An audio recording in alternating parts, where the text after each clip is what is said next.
So welcome everyone to our IVI webinar series. We're really excited this week to be putting together our digital retail webinar in collaboration with Enterprise Ireland. And Tracy Price, who's the online retail scheme program manager with Enterprise Ireland, has kindly agreed to come on and be our moderator for today. So I will hand over to Tracy now, who will guide you through the rest of the day. Thanks, Tracy. Thanks, Grace, and welcome to returning audiences of Maynooth's Innovation Value Institute's webinar series, and a special welcome to the many retailers from around Ireland who are taking time out of their busy schedules to tune in to us today. As Grace said, I'm the program manager in EI for the online retail scheme, and myself and my team have leveraged financial assistance of between 10 and 40,000 euro into over 470 retailers over the last period of about 18 months, pretty much all during the pandemic, to enable retailers to bring in outside expertise and advance their e-commerce capabilities, developing their online offering. And, you know, while we'd all love to be face to face with you today in a room, we are grateful to the larger audience that can attend these webinar facilities. And look, I appreciate it can be difficult to maintain attention in a forum like this. So I'll do my best to keep the event moving at speed. For our newer guests today, the IVI and Enterprise Ireland have a history of working together since it was established in 2006, and the IVI provides guidance to enterprises supporting them in their digital transformation. Today's webinar brings experts together from across different, I guess, parts of the retail sector to discuss what is next for digital retail. And as we're moving out of COVID restrictions, will the pace of acceleration stay the same? We all have heart attacks by the time we finish our day. Or will we slow down a bit? And more importantly, what can retailers do to keep themselves relevant for the future? A future we were all expecting would happen gradually over the next decade, and where consumers would shop anywhere, anytime, from a variety of devices. But because of the pandemic, that future is right upon us today.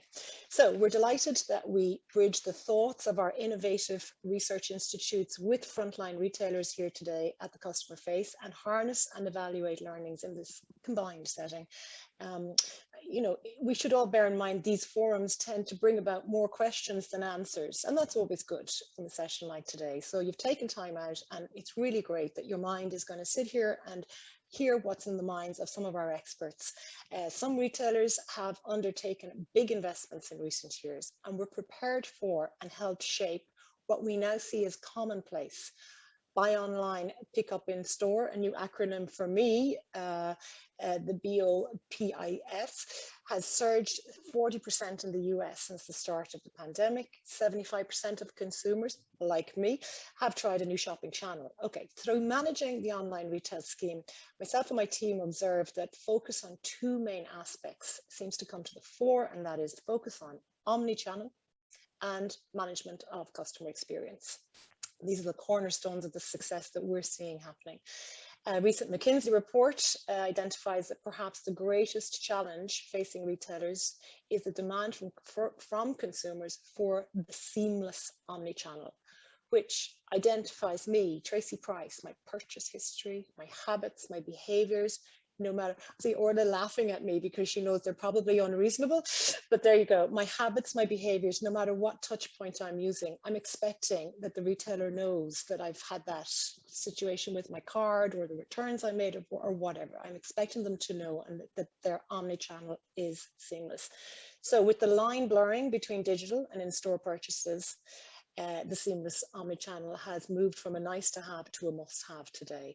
The digital platform is now a front door, and many customers start the shopping experience there, as you know, even if it ends up in the physical world. So it's causing the lines between in the role of the store to blur.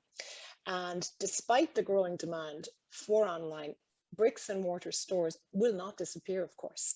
They will just take on new roles to better support the omni-channel retail strategy. And, you know, when the pandemic limited in-store shopping, for instance, many stores served either fully or partially as fulfillment centers.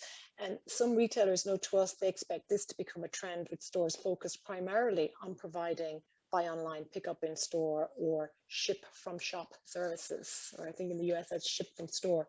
In fact, in this fashion, IKEA's fulfillment has added fulfillment capability to all of its US stores to support click and collect and contactless delivery, and they are changing all their processes to make sure that they have a seamless multi-channel experience. And the second focus I mentioned is customer experience, and personalization are now a given priority. The pandemic has weakened brand loyalty significantly. In 2020, we noticed there was a 76% of consumers changed stores, brands, or channels. Now, possibly because of an underdeveloped or uncompetitive online offer. But now, as e-commerce capabilities advance and more consumers become comfortable with online, retailers that excel in personalization and understand the importance of customer experience have boosted revenues, reduced marketing costs, and increased both consumer satisfaction and acquisition. So what we know is retailers should look to implement omnichannel personalization at each step of the end-to-end shopping experience, pre, during, and post visit to the store, and doing so has the potential to increase all of those statistics that we look at: the traffic, the conversion, the basket size, retention. Anyhow, enough from me on setting this scene. Our audience today is made up of researchers, innovators, and retailers at the coalface. So we've blended the presentations, and we'll begin with concepts being explored and move through some practical applications, finishing with a focus on customer experience.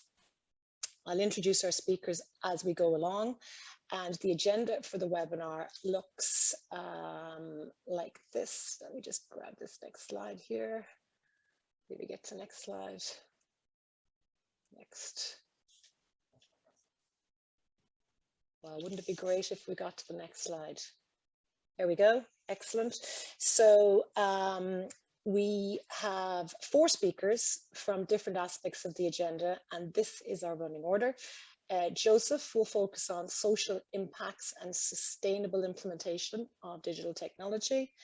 Alleen will give us an overview of some of the fashion tech from her experience. Orla will hammer home to you that you ignore sustainability at your peril. And Michael will share a framework to guide you to deliver better digital solutions. At the end, Gultkin from IVI will give us a short overview of their digital retail cluster. And just the few items of housekeeping that I think Grace mentioned at the beginning: we are recording the session and it will be available in the coming days on the IVI website. But we invite you during the session to put your questions in the Q&A box, and we will review the questions throughout the webinar, but we'll leave it until after all of the speakers have spoken to ask them, and we'll pose as many as time allows. And look, if we don't get to your question, you will be able to contact Grace at IVI with your query and she'll redirect it for you. So our first speaker is Joseph Baker-Brunbar. And Joseph has worked for 20 years in different industry areas, consulting on business model innovation, product innovation, change, and digital transformation projects with his consulting company, Product XYZ, and leading AI ethics research projects at socialtechlab.eu. Joseph holds an international management MBA, a software engineering degree. He is a life coach. He also holds a diploma in product management. And now that I've listed all of Joseph's attributes there, I'll invite Joseph to share his presentation with us and let him get started for the next 10 minutes or so. One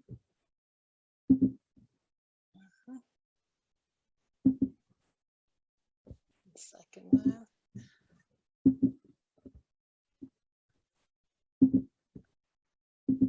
Into that, and where's my stop share? Yes, there we go. Perfect. Okay, thank you very much for the invitation, and as well a warm welcome to all the audience out there to my short talk about the social impact within a trustworthy artificial intelligence implementation. So I founded a social tech lab in 2019 in Austria based on research work from the University of Graz.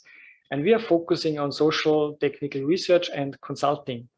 So therefore, we see us as the connecting link between academia and business, and we offer different workshops, consulting, and projects for organizations and companies. Recently in 2021, I published the TIE framework, which will be a part of the presentation today.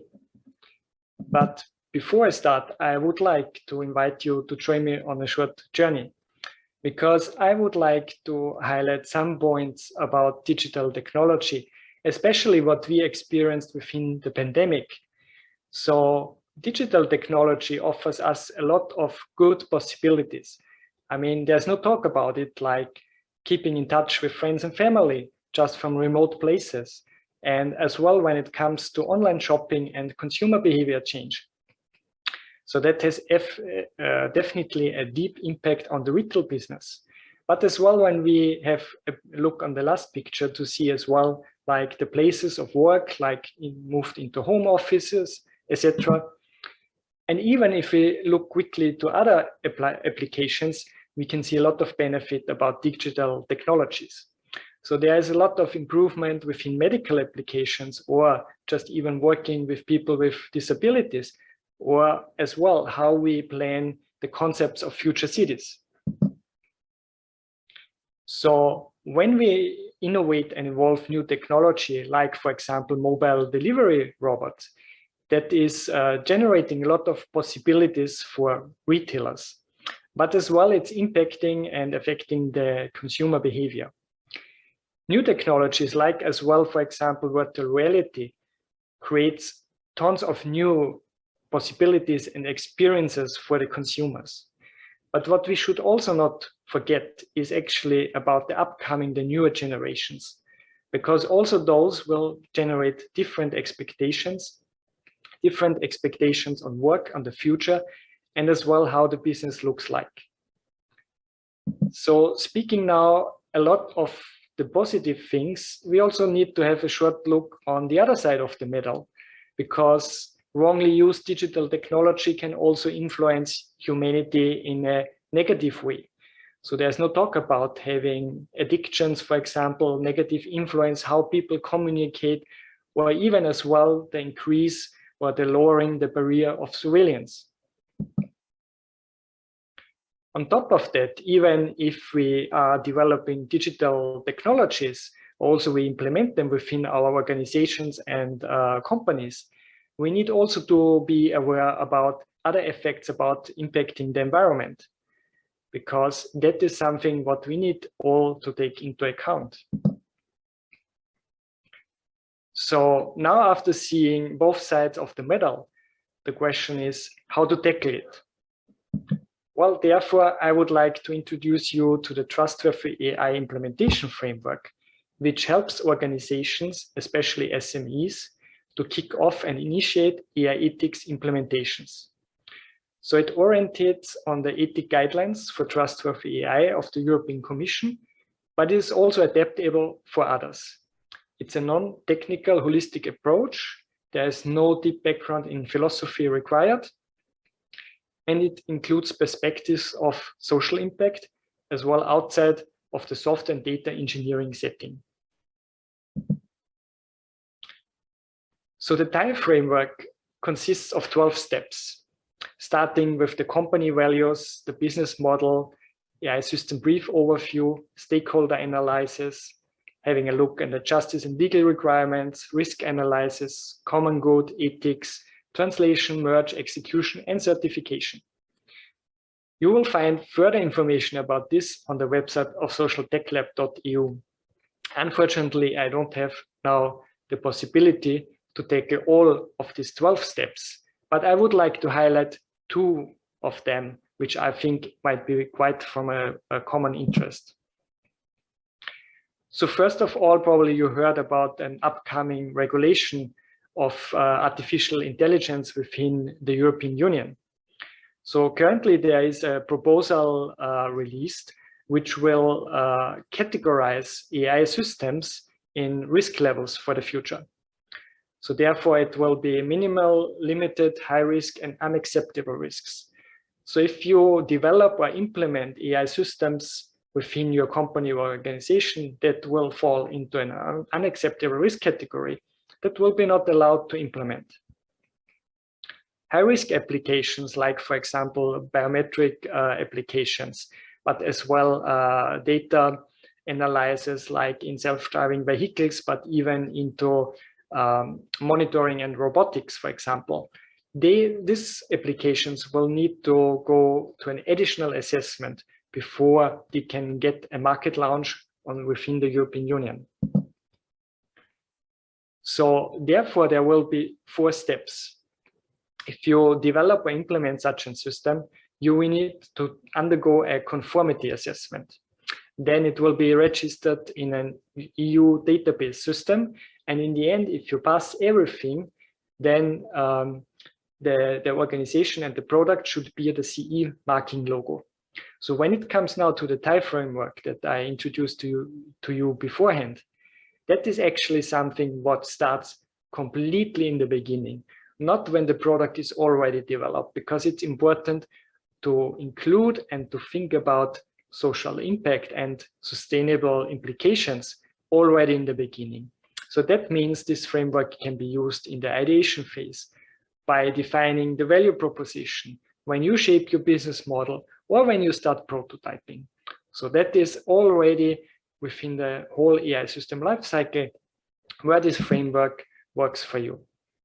The second point that I would like to highlight is as well the consideration of the common good.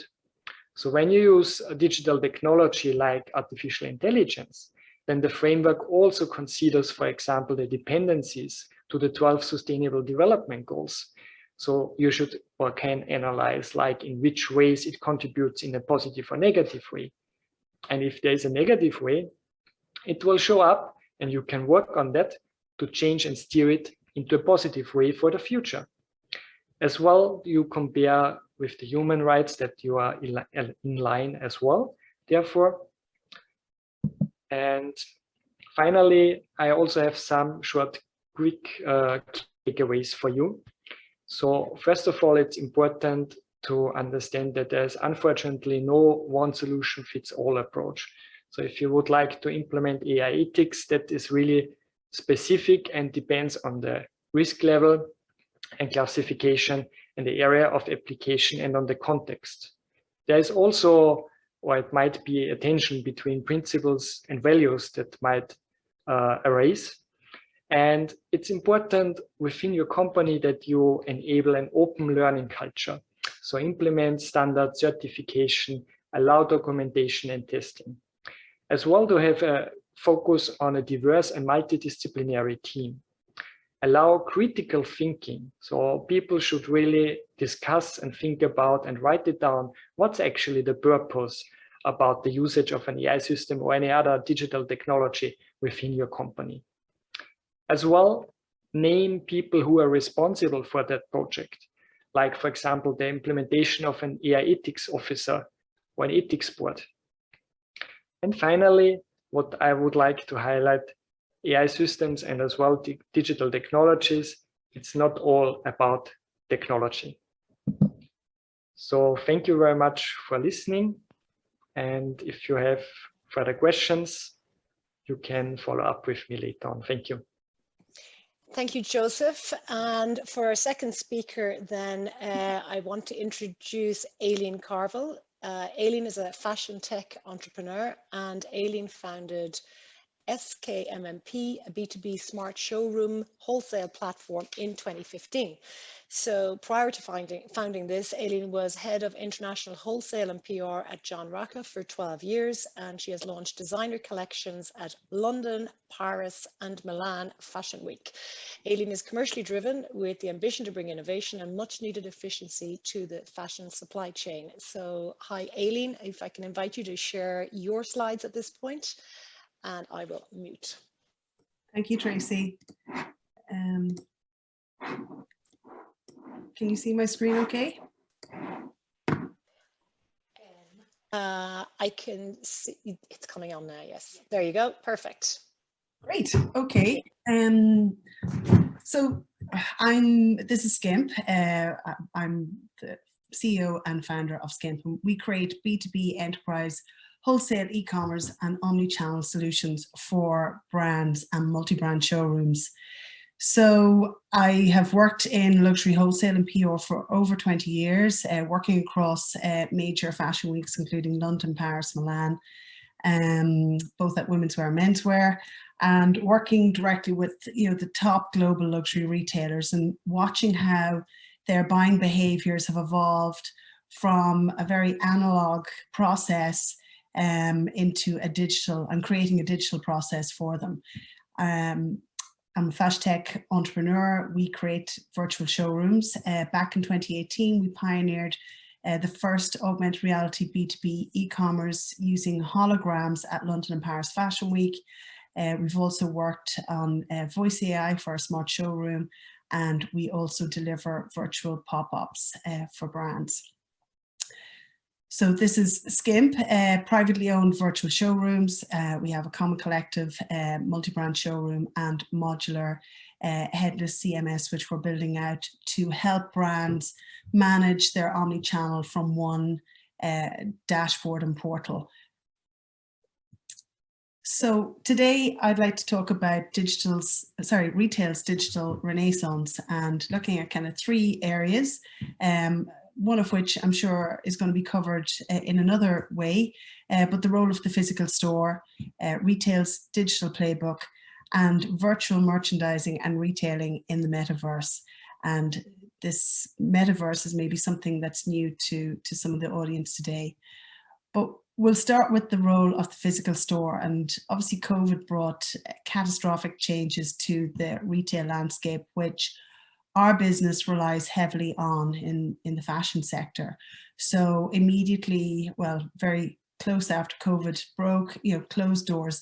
Everybody's very familiar with this, but I suppose these are the impact. What impacted retail also had a really positive effect on how retail was going to regroup using digital and really finding a new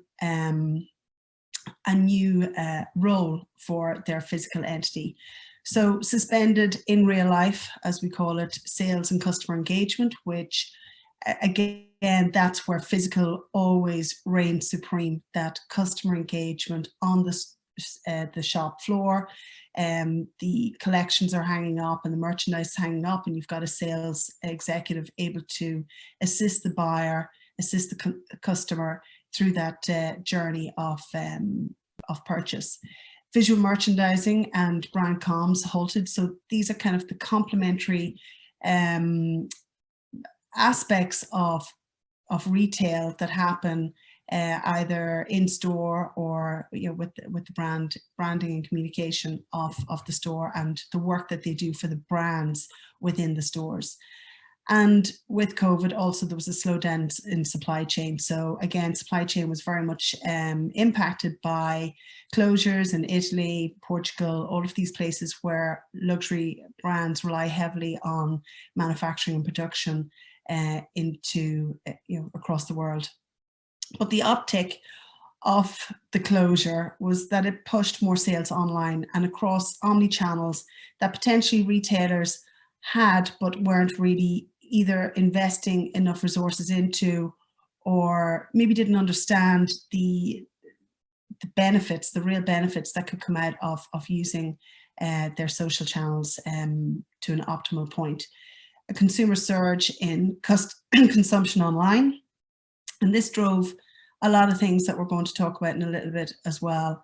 And then the retailers' shift in focus to deliver a better, not a better, but a remote B2C, business to consumer, virtual customer sales support. So this idea of clienteling, moving outside the store floor onto an online and digital format.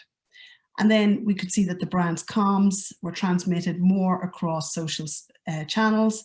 Even media had some sort of a respite also, looking for channels to kind of communicate your brand or your store. Everybody started to rely heavily on social channels. So looking at the role of the physical store and kind of the future of what that might look, the physical store is a channel.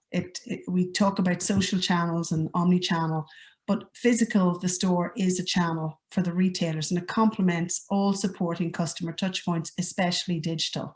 There is no greater, our business is virtual and digital, but we absolutely believe in the physicality and tactile aspect of the business that we work in fashion. The store can now blend customer experiences and that call to action, which is consumption. We want shoppers to buy within retailers, brands, and that physical setting, which is the store. The store can become more transient and temporary in terms of temporary merchandising and floor plans. This sort of interchangeable space that was quite rigid for decades is now evolving, and it's kind of adapting to this need for consumers to feel this element of novelty, but also this newness, and reinvigorate brands and sort of interactions between customers coming in and looking for specific items, or maybe wanting to get a discovery mode, etc. Online transactions are fulfilled in the store, so this is where the store has a really great role to play in terms of orders are potentially placed online, but totally fulfilled in store. And within that store, when the customer's collecting their purchase, that they're having an experience, a considered click and collect experience in this dedicated retail space. In real life, clienteling is more targeted and personalized, and obviously with more data collection on the customers, retailers can then regain and retain loyalty with their customers. The remote B2C virtual customer sales support and clienteling is becoming much more of a support mechanism for the physical sales execs on the store floor. They are now using apps that are designed specifically for buyers or shoppers coming into the store and want to quickly create a sort of a shopping cart that is potentially put together on another floor, where they go up and look at the items and then hopefully leave the store feeling that this clienteling experience has been personalized to their shape, their needs, their desires for brands. And then obviously brands transmitting across more social channels more than ever before. The next part I want to look at was obviously physical and digital. To create digital, you need to have a digital playbook, and at the end of the day, we're talking about physical merchandise. So the merchandise, which is the ready-to-wear collections in our case, and the stock inventory available in the physical store. So when you've got these physical items and merchandise, more often than not, you're going to have visual assets such as lookbooks or ad campaigns in store, and also across media, that in the magazines, papers, but also on your social and your website and e-com. But there's also been a huge advent in AR filters for social channels. So social really dominating how customers interact across luxury, accessible luxury, and even at the value level of retail also. Consumers really checking in to their social, seeing what their favorite brands or retailers are doing and interacting with them. So here now you can virtually try on makeup, you can try on clothes. What's really good about this, it's the consumer that's front and center of this experience, also wearing the inventory and prompting others to go in and find the same sort of merchandise as well. The social channels such as media and comms campaigns, you've got the influencer marketing, PR, consumer generated content, and brand ambassadors. All of these social channels and the purveyors of this being very au fait and very in command of how they're going to use their digital assets and visual imagery to converse. And then, of course, customer engagement and data capture. This is now a high priority because it also reflects not just transactions, but also interactions and intent.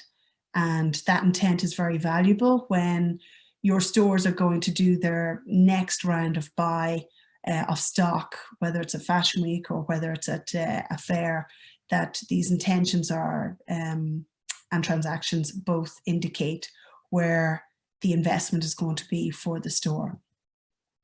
So in terms of multimedia content, we've got a combination of traditional assets such as video and imagery, and this kind of 3D toolbook for physical and digital representation. So you've got the physical collection obviously in the store, you've got your e-commerce, which normally uses imagery and video, but the advent of digital exclusive collections where the item actually doesn't physically exist. It is just generated, it's computer generated, CGI, and this is becoming a really quick and seen as a sustainable way to create product.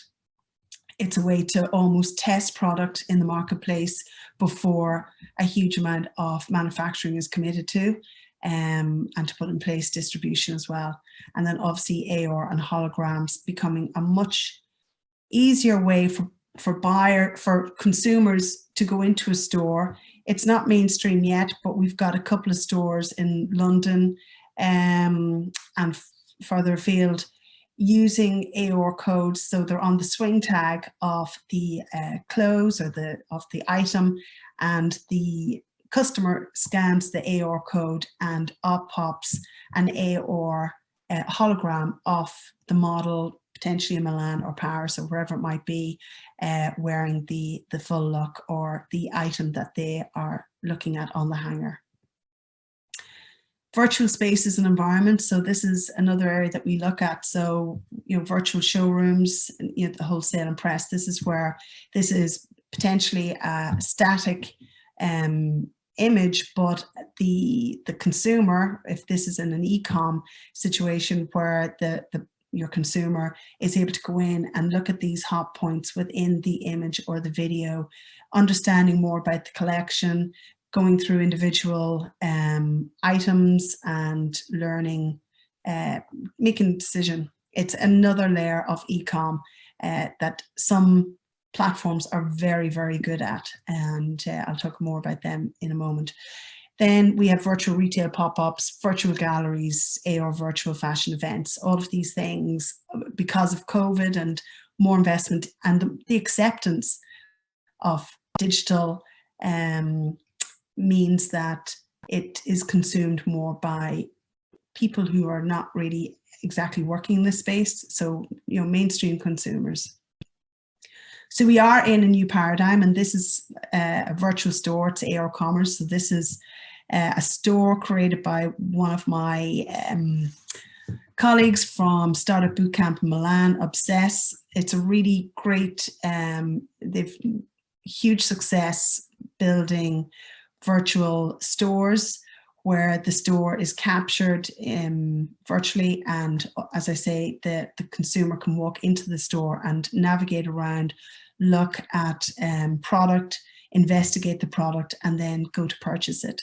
Prada recently did an AR filter where it was one handbag, and it moved across all of the different tones. So very subtle difference in tones between pink, the beige, rose, whatever colors that you might have. But again, this shows the bigger brands using this technology for their direct customer, and it's only a matter of time. Because these brands are investing in it, it makes it more accessible. First of all, it tests to see if there's an appetite for the consumer to actually purchase that way. And secondly, if more brands are using it and retailers, the cost to actually deliver this as a commerce option reduces drastically. And then we've got this kind of move into a virtual world, and this is kind of the metaverse expansion, pure digital collections. The sort of construct of this is potentially less realistic, and it's definitely very virtual looking, and we'll talk about that shortly. So this is kind of more of an introduction to virtual merchandising and retail in the metaverse. Some of you may be aware of what this is. I'm really just going to scrape a little bit on this, but this is a very interesting construct. It's definitely here to stay. It's sort of trickling down. It first started off as something that was invigorating the art world, and it's moved into the fashion world and certainly into luxury collectibles such as collectible Rolex, Breitling, etc. So what I suppose has made the metaverse so prominent in these, more recently, is also blockchain and this virtual economy that is now taking on great speed. So within the metaverse, there are kind of three main aspects: this experience, this immersive sort of mind's eye experience, where you're experiencing a physical product, but it's totally in a digital way. The existence within this expansive space, so the place that this takes place in, is called the metaverse, and it's a singular place. And then to transact within the metaverse, all of the transactions are built on this kind of virtual economy, and the backbone of that is blockchain. So as Jamie Burke from Outliner Ventures tells us, and I would agree with this, the metaverse is a singular virtual entity where the convergence of software, hardware blur the lines between physical and digital experiences. And I suppose this is, we've talked about physical and digital experiences and that blurred line.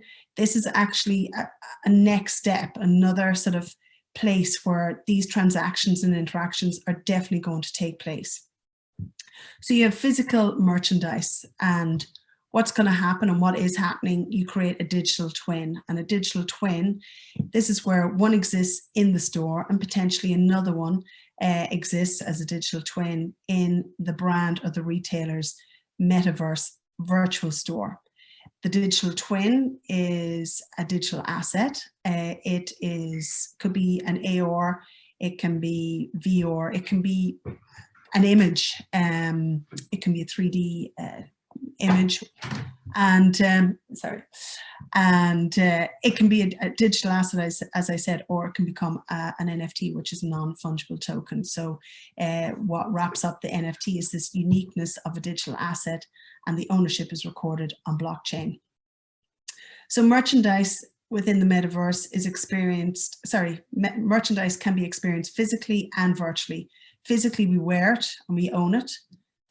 Or the merchandise can be a digital exclusive asset, meaning it can be this digital twin, or it was completely born and created to be a digital entity where no physical representation of it exists.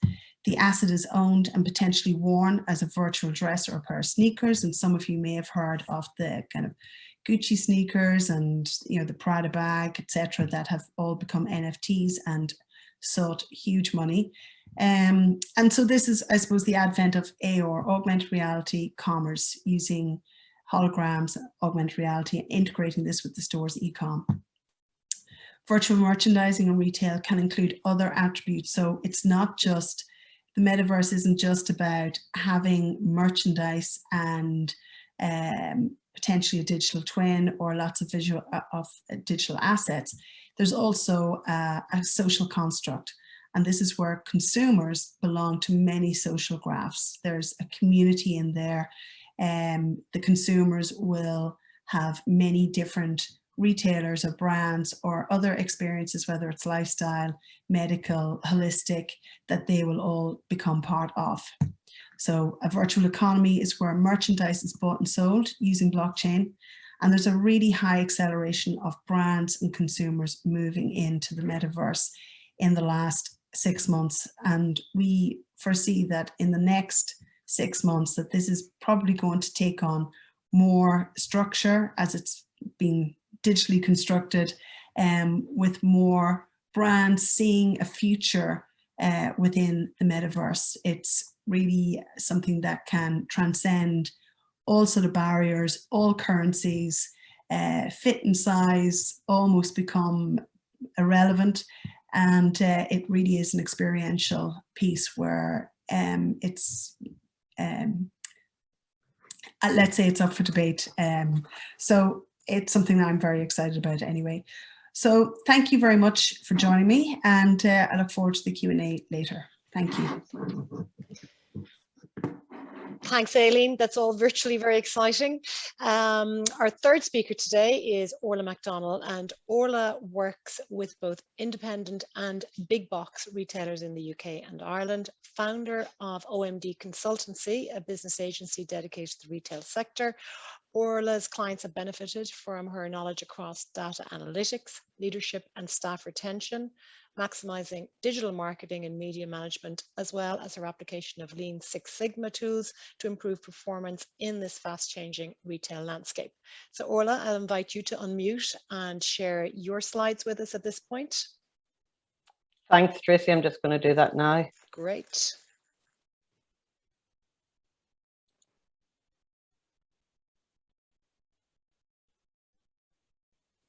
Oh, sorry, I have to stop sharing because I need sound. I didn't tick the box. Just give me one moment. No problem.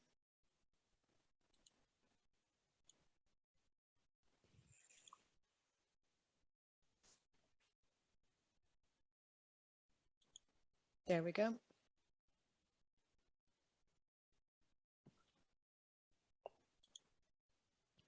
Okay, can you see my slides? We have it, yes. And there's just the slides showing, yes? Yes. Perfect. Okay, great. Hi, folks. Delighted to be here and talking to you today. As Tracy said, my name is Orla and I'm from OMD Consultancy. And today I'm going to be talking to you about retail's future and the gamification of life. I will be covering two topics. So one, I will be talking about how retail can attract new customers and retain their existing customer base using technology, in particular gamification. And then I will do a second part on sustainability.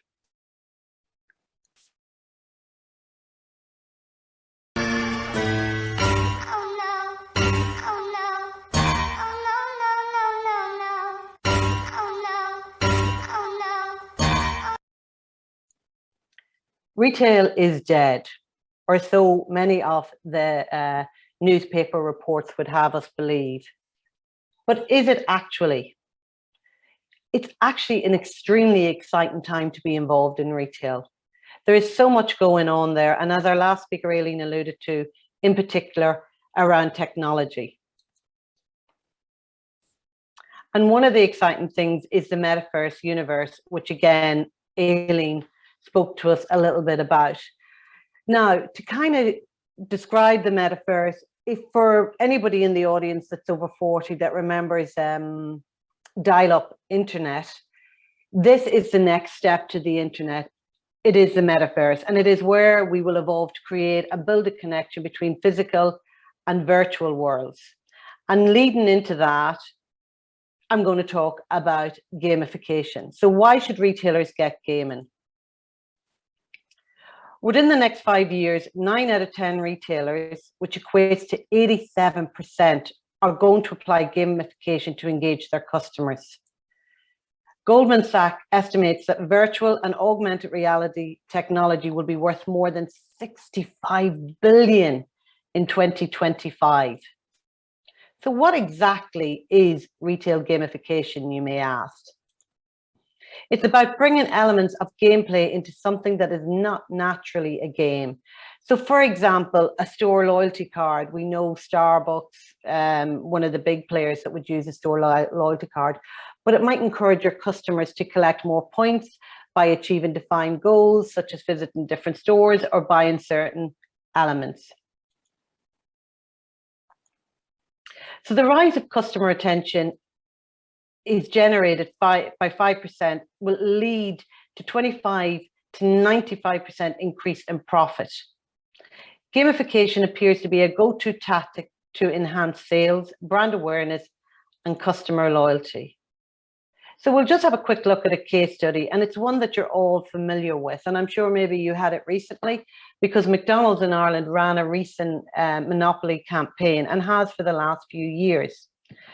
So as you can see from that, it started in 1987 in multiple countries with over $40 billion of prizes. The giveaway has increased McDonald's sales by 1 to 6%. And there's a 25% chance of winning an in-store prize like a McFlurry or a medium fries. Maybe you actually won one of these prizes. I know my kids are fascinated by it.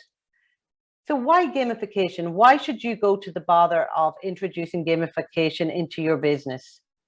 Well, gamification is a sure way to accomplish your business goals, whether that's to increase sales, spend more time with your brand, or driving traffic to your online or in-person store. So why does it work? People are naturally competitive and can be easily motivated. Why does it matter? Customer experience is a crucial factor for success. Why is it possible? Cutting-edge tech solutions help brands meet customer needs. So some techniques. The desire for competition, status, and achievement are the main drivers in gamification. Gamification actively uses various stimuli, including the following. So there's benefits, rewards, progression bar, challenges, and in-game currency, along with the virtual environment that Alleen alluded to and showed us quite well. So implementation of in-store games can increase the time spent in a store, generate newer and returning customers, and promote brand awareness. It accelerates customer acquisition. So we all know that the digital shopping has become more immersive, with people looking to mimic much of the in-store experience at home. So some brands that are embracing the gamification that you may all be familiar with. Nike takes gamification to the next level with sneakers try-on game. Louis Vuitton in-game skins for Leagues of Legends in 2019. Burberry developed an in-game character skin design. The brand developed unique outfit design for Honors of King, the #1 game by global consumer spend in 2021. Gucci, which is the graphic there that is beside it, which has an arcade element included in its app, ranked #2 for worldwide download among a selection of luxury retail apps during the pandemic. Dress lets users play at being a pro stylist via a menu of virtual goods. So from 200 plus luxury brands, including Gucci, Stella McCartney and Fenty, and Puma. Puma are taking it to the next level. They have partnered with the game arena through sponsorship in esports. So Puma is positioning itself as a major globe sponsor across North America, Europe, and Asia. We also know that tomorrow, for those of you that are in the game zone, that FIFA 22 is launched. And it has been able to take Champions League and Premier League, put it into a game, and has been able to grow that brand significantly. I'm going to show you a quick video here of where Magnum, the ice cream Magnum, have taken that gamification and had success with it. So if someone could just let me know that they can see it and play it, that would be brilliant. Hear it, sorry. I can see it. To launch Magnum's new brand promise for pleasure seekers, a trail of chocolate bonbons led people to the internet's ultimate pleasure, the Magnum Temptation ice cream. It was called Pleasure Hunt. This spring, we were asked to launch the new Magnum Infinity ice cream, and at the same time, reinforce the brand idea for pleasure seekers. The first version claimed the whole internet. So how do we take Pleasure Hunt 2 to the next level? We decided to bring it to the real world.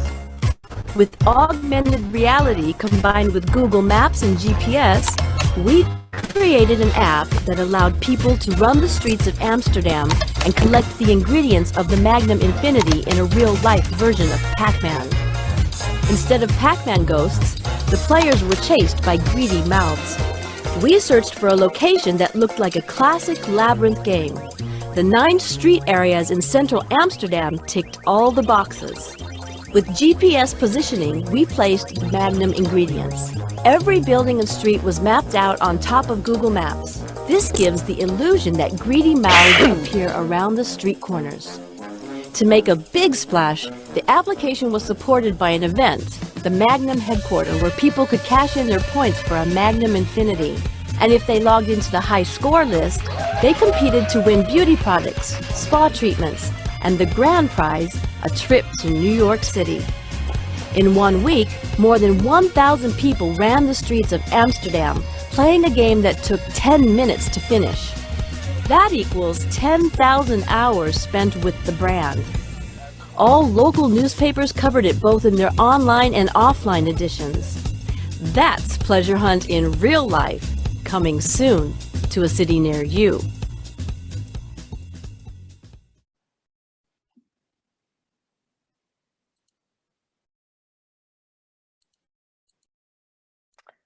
Just bear with me a minute. Okay.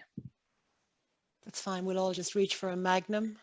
Oh yeah, there's one for everyone in the audience, if only. Okay, so then another area for retailers not to be left behind is sustainability. Don't go again.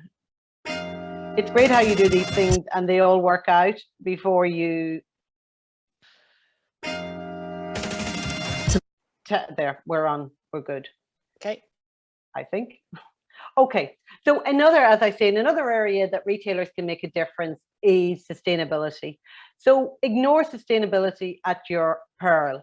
It is coming down the road faster than we know, and it may have looked like it was slightly paused over COVID, but it is right back on track, as we know over the last few days in relation to headline. So having a look at some stats, on a global scale, the top 5 sources of emission are as follows: electricity and heat, transportation, manufacturing, agriculture, and forestry. So in relation to retailers, what can you do? Well, if retailers take care of the top 2, electricity and heat at 31% and transportation at 15%, they can have a 90% impact for their business in relation to sustainability. So supply chain accounts for more than 80% of greenhouse gas emissions and more than 90% of the impact on air, land, water, and biodiversity, McKinsey say. So sustainability is here to stay. So if as a retailer, if you can find an alternative power supply, and if you can look at your supply chain and your transportation, you can really make a difference to what's actually going on. It's not good enough just to have your green, your social responsibility policy. You need to actually be living it. A few businesses, in particular, Primark, Pennies, at around April time, were called out for greenwashing. And you will be called out because consumers are looking for retailers, businesses that are sustainable, that are using eco-responsibility practices within their company. And what is heading, because it's very, very possible that there will be a personal tax introduced, possibly by the end of the decade. We, at the moment, given the news that we're not on target to reach our targets in terms of our green targets in terms of the European Union.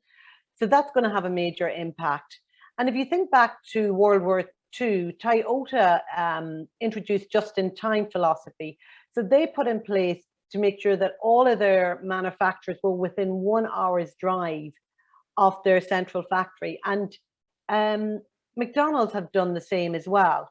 So again, they have looked, way back to the 1940s to reduce their emission, and maybe possibly not even thinking about it from a sustainability point of view, but it definitely has an impact.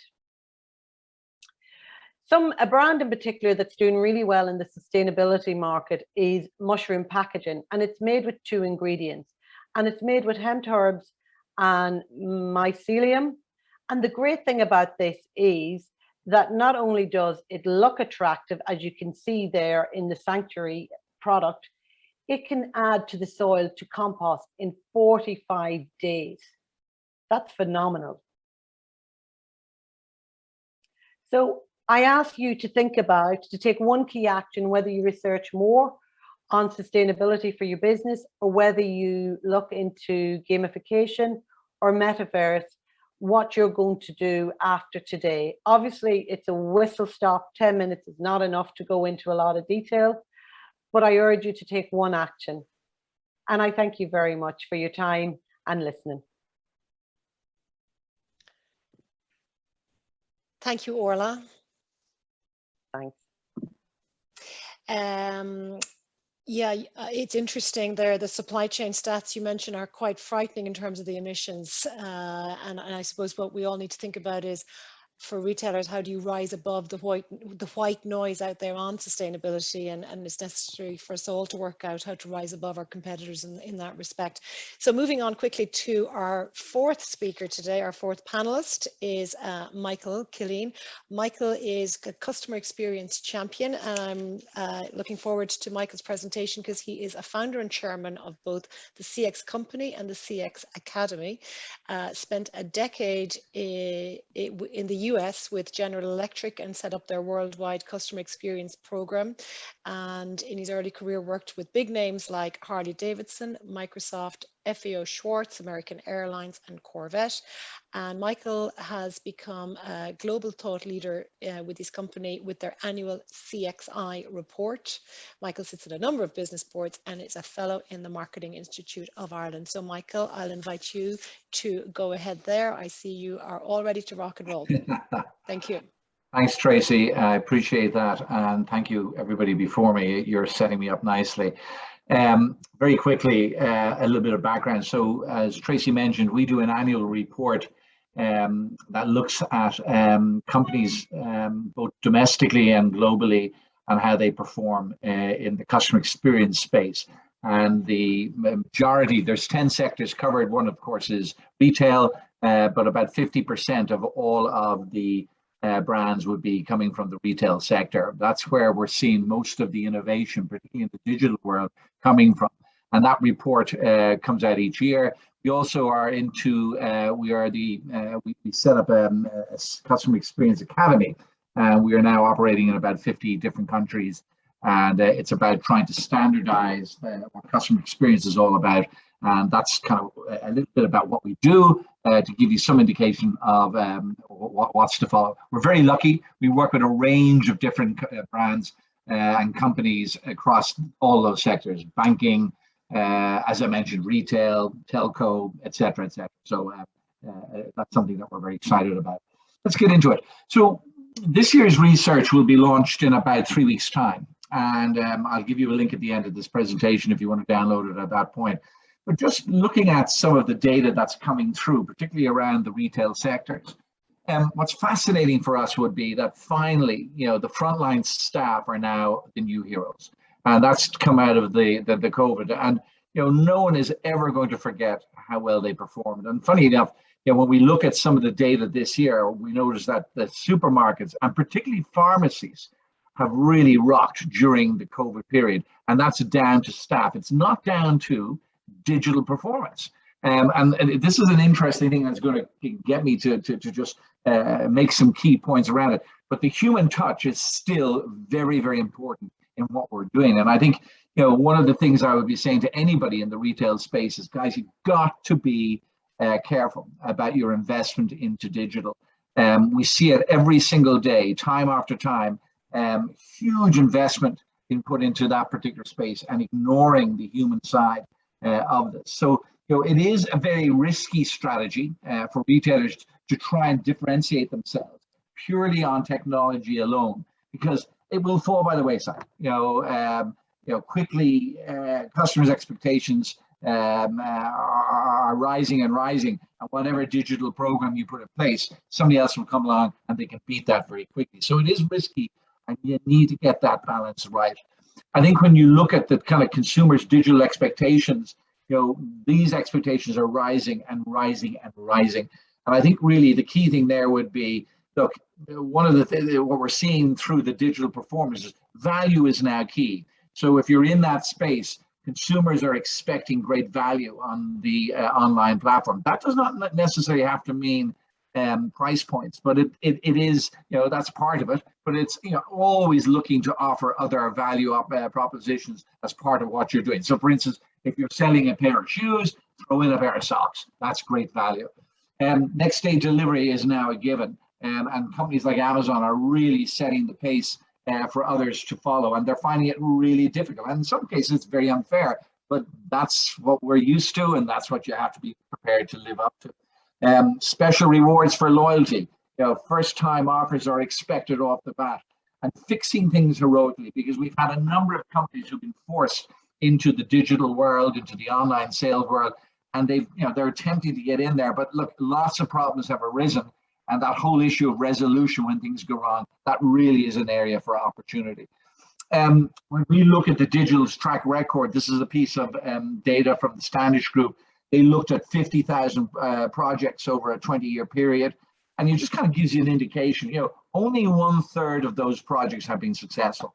And that's really, really appalling when you consider the amount of investment going into the online world.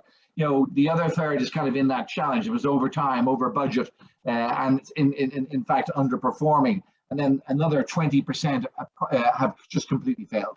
So, again, before you throw everything at the online world, be very, very careful about how you spec it and how you're going to deliver that.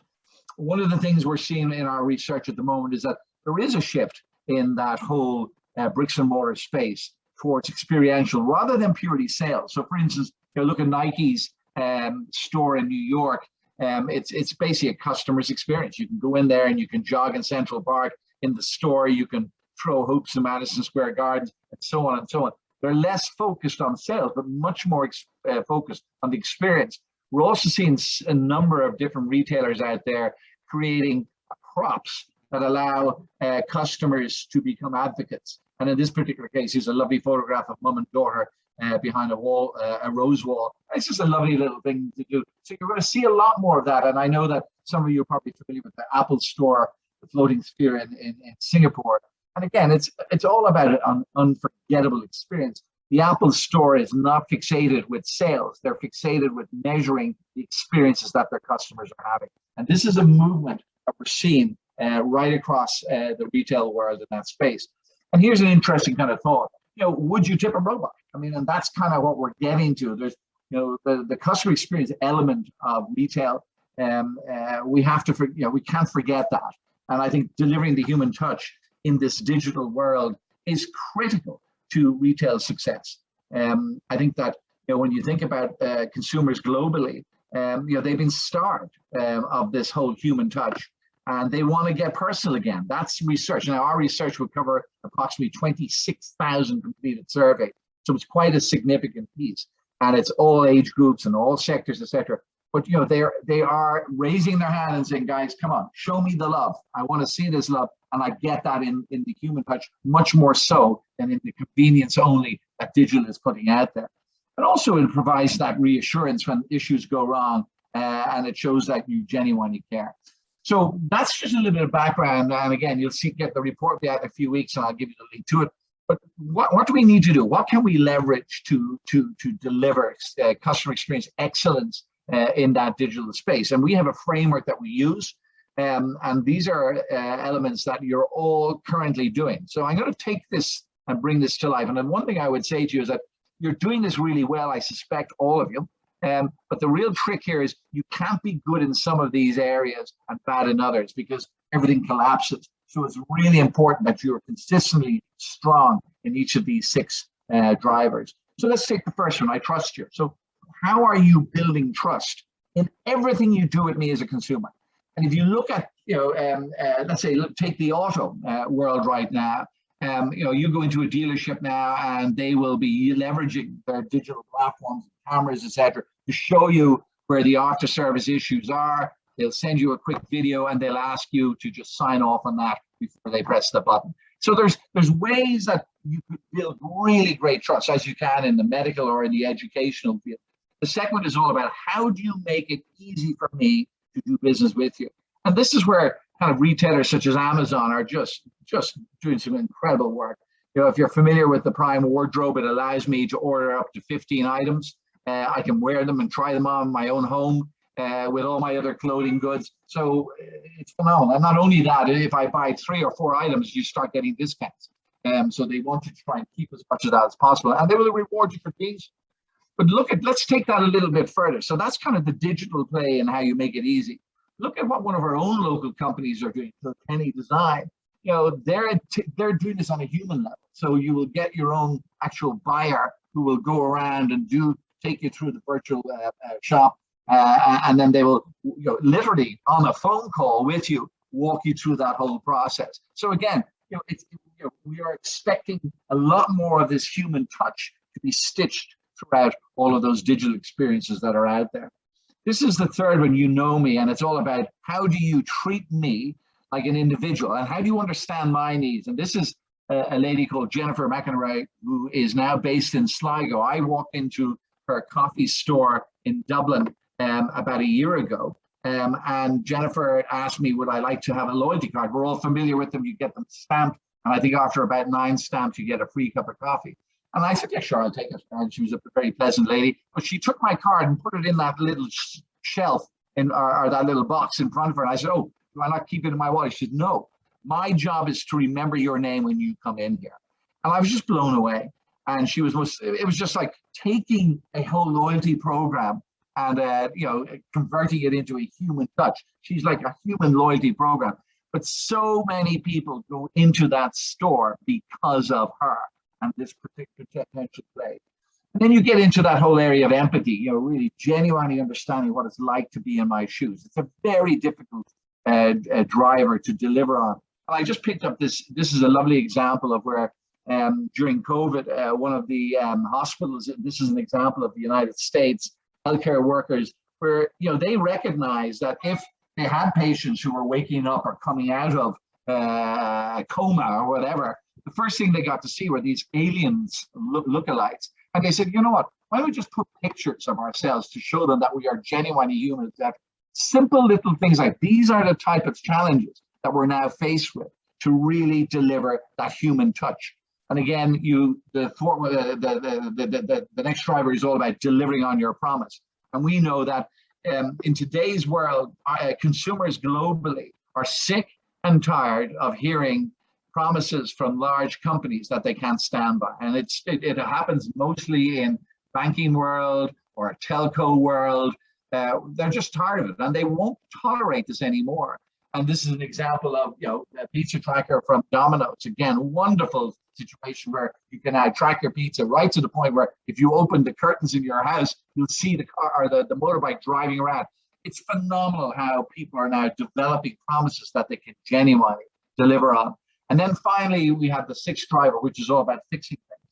And fixing things is a huge opportunity to stimulate advocacy, because not many companies around the globe do this terribly well. This is Talia in Sweden, and basically, you know, it's a complicated process to sign up to high-tech area, but they charge their customers if they want access to a personal advisor to walk them through.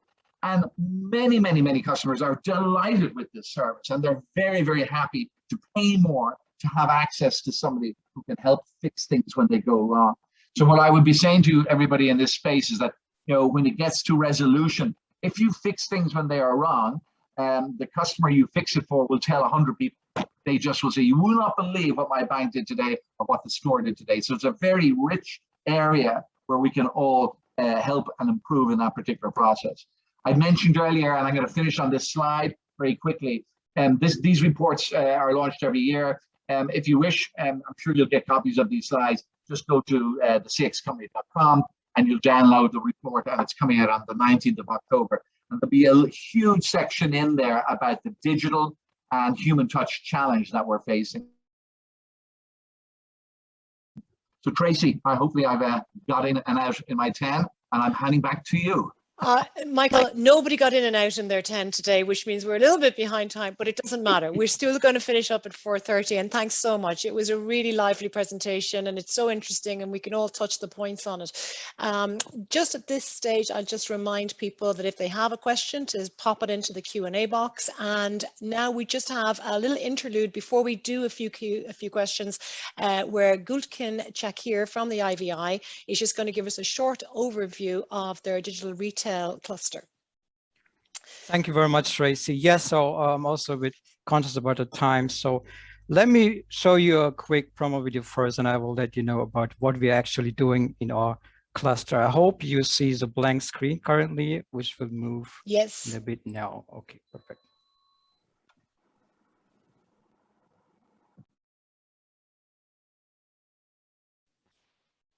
There is no sound, Gultkin, if you think there is sound. Okay, oh, no worries. Yeah, probably would take too much time to fix that. So let me just talk about a bit about our cluster and what we're doing. So we are actually leading a 4 million European project called Perform. It's a strong foundation of what we are doing. And in fact, we have become the leading digital retail research group in Ireland. And so what are we doing? So in our cluster, we are focusing on developing what we refer to as digital transformation paths in retailing. So this is a technique which we try to sequence and map elements during your transformation journey. So we have a focus on the digital transformation. Digital technologies play a major role in this. And how we do that? So we have an active working groups. So we actively engage with any members in the retail ecosystem, predominantly retailers, of course. So members in the ecosystem are facing current challenges. So we exchanging and pinpointing solution ideas, which we then at the end formalize in sort of codified guidebook, which eventually benefits all members in our cluster, in our research cluster. So this guidebook is practically oriented, it's simple and effective. And the beauty of this digital transformation path is like you have alternative building blocks. There's no definite way of how you can transform your business or certain aspects of it. So you have a freedom of flexibility to make choices on the go, basically. And so we have different activities. So the next one is going to be so the next working group actually, which will take place on Wednesday, October 13 at 12:45 p.m. And for this, we have decided on a current emerging topic, actually. So it's about supply chain disruption, the current topic which is emerging again. So specifically Q4 supply chain analytics and early warning signals. So how can we improve supply chain risk management in the current situation? And yes, so that's all about from my side. So do not hesitate to get in touch with us. Drop an email to info@ivi.ie. Get in touch with Grace, our project manager. So we highly welcome any retailer who are struggling with current topics, who are interested or who want to touch into the domain of digital transformation. And we have practical solutions and methods, so methods for collaboration in place. Thanks. That's all from my side, Tracy. Thanks, Gultkin. Would you just remind us again there, Wednesday the 14th at what time? Oh, it's Wednesday, the 13th. 13th. At 12:45 p.m. So that's how we kicked it. We decided on the time, and it's probably take 1 or 2 hours maybe. So we didn't decide on the actual scope of the agenda yet. And how do they sign up? So just get in touch with us on info@ivi.ie, and Perfect. we will take care of your interest. That's great. Thank you, Gultkin. So I'm just going to, conscious of the time, we've about 10 minutes left. So what we might do is just get straight into a few questions that have come in through the chat box. One in particular, really probably directing it towards you, Michael Killeen. I found your overview of the 6 emotional drivers very interesting. It's probably simple enough for retailers to understand how to deliver on knowing the customer, making the transaction easy, delivering on the order, fixing a problem, but the trust element. Is this something a retailer needs to build, or does it merely flow from successfully implementing all of the others? Yeah, good question. And I think the way I would answer that would be, of the 6 drivers, trust is without doubt the most important, and we are able to track that.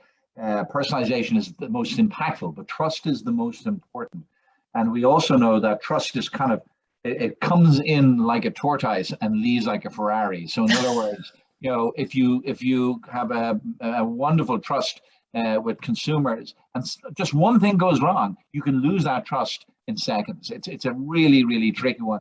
From a retail perspective, I think retailers have done some wonderful work. But again, during COVID, initially they were given there was a lot of tolerance for poor service that was taking place during the early days. But that's gone out the window again. So, trust is becoming really, really critical. If I do not trust you, I will not do business with you. And, in the days of old, we would certainly give you many opportunities to fix things. That tolerance level has gone through the floor, unfortunately. So it's a very, very critical element, and it should be number one in any retailer's life to be focusing on. Thanks, Michael. Yes, I suppose we are only all remembered by our last act. So you're right, you build a reputation, it takes you years, and you can lose it in one day. Yes, absolutely. Okay, so we have that in our own lives. Thanks, Michael. I have a question here, and maybe directed, it goes all the way back to the first presentation to you, Joseph. If you're there, can you? That's brilliant. Joseph, how can AI affect the business model for retailers? Yes, thank you for this question. So, well, first of all, you need to understand and make as well, let's say, your existing business model visible. So best case or best approach is, for example, you visualize your current business model, let's say, like using business model canvas, for example. And when you identify all the 9 building blocks for yourself, you will find different opportunities where AI and digital technologies will have major impact on your business model. So that can be, of course, on your central product, the value proposition, what you are shaping, but that can be as well on the cost structure, that can be on the customer segments. So therefore, you need just to go through and work as well continuously on your business model, and as well to tackle your existing business model, because new technology is evolving, new markets are generated, and of course, as well, competition is increasing. So therefore, it depends then on your business as well, on your situation where you want to start. But that's as well, let's say, to visualize and then to start with analyzing which technology in which field fits as well for your business. Because there are different digital technologies, let's say, even if you look on hype cycles, for example, which are more commonly known or more in the media, more present. But it also is always the question, what kind of value proposition do you have, do you offer, and how is it actually giving you and your customer a benefit? So it is not always, let's say, the best case just to have the latest tools. It's as well a question about what makes actually sense for your business. Absolutely. What makes sense for your individual business? Thanks very much. We have a question here. I'm just going to read it off my other screen. Thanks, Eamon, for this question. I think possibly this is probably directed more to Alleen. Alleen, if you can hear me, just go on, just unmute yourself there. Great, thanks, Alleen. So, and you can come back on camera maybe. Hi all, thanks so much for your presentations. They were very thought-provoking, so that's nice to hear, because this medium, we're not really connected to each other, so it's nice to get the feedback. My question in relation to changing fitting rooms in retail stores, will they become unnecessary? Fitting rooms do form an important part of the user experience, and while trust of fit is the main reason for people's use, can this need be met in another way? So I'll hand that to you, Alleen. Yeah, that's a great question, Eamon. And lots of different technology platforms have tried to really get that body mapping element right. It's very difficult. There's no real standardization on shape and fit from brand to brand.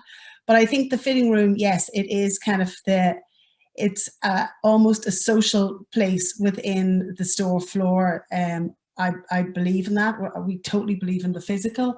I think the fitting room would probably become something more with smart mirrors, where the reflection of the customer, almost a combination of looking at the metrics, the body scanning metrics, potentially some sort of AI understanding the customer, how their needs, their kind of preferences, and where the sales exec are able to kind of help and finely tune this experience for the customer. But I definitely think the fitting room will exist. It may be called another type of room, but I definitely think a space, a private space where the person can engage with a sales expert and the garment. Yes, I do. Thanks very much, Alleen.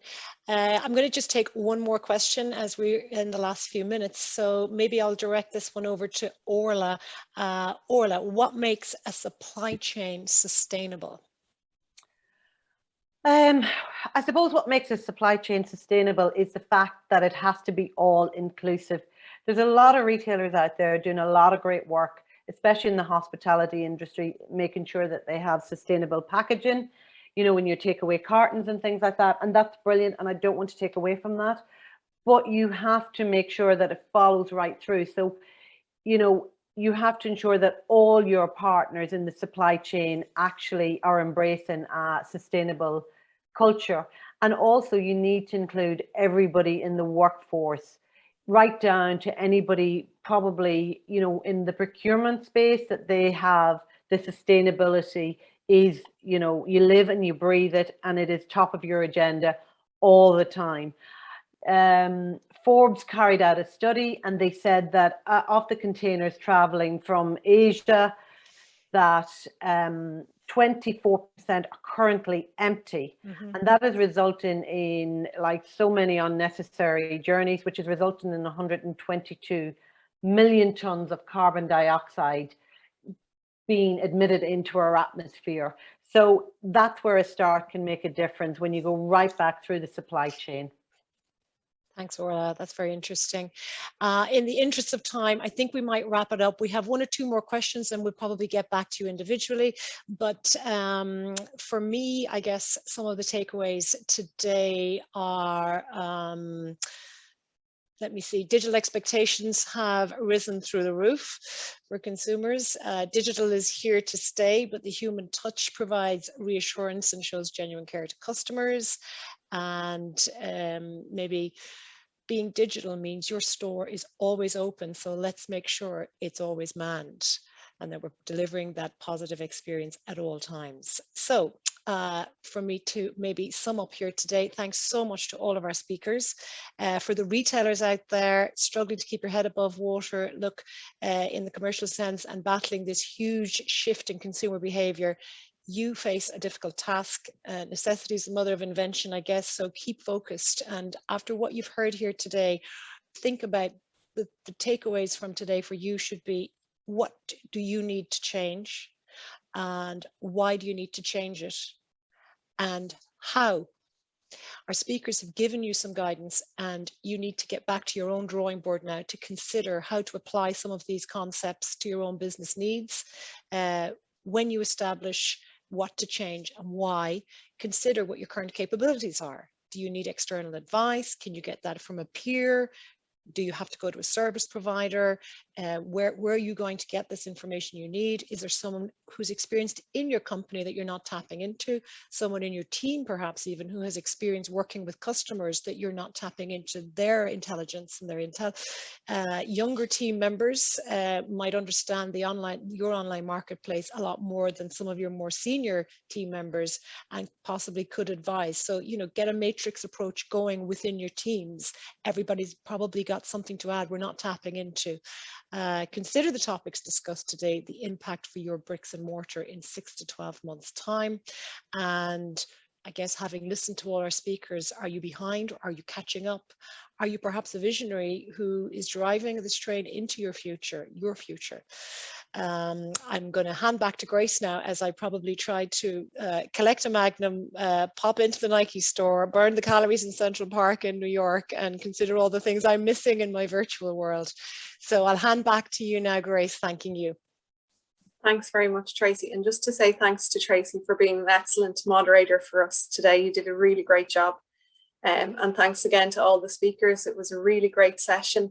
And just to wrap up, a reminder, as Gultkin said, if anyone is interested in becoming part of that digital retail cluster and their working groups, you can drop us an email at info@ivi.ie. And on the screen there, we also have our Twitter, our LinkedIn, and our website address. And just to let you know, our next webinar in the series will be taking place in 2 weeks on October 14th. And this will be in collaboration with the FinTech Corridor.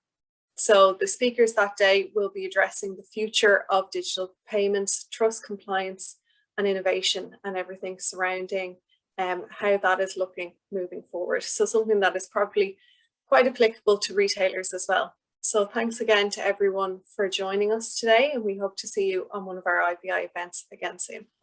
Thank you, Grace.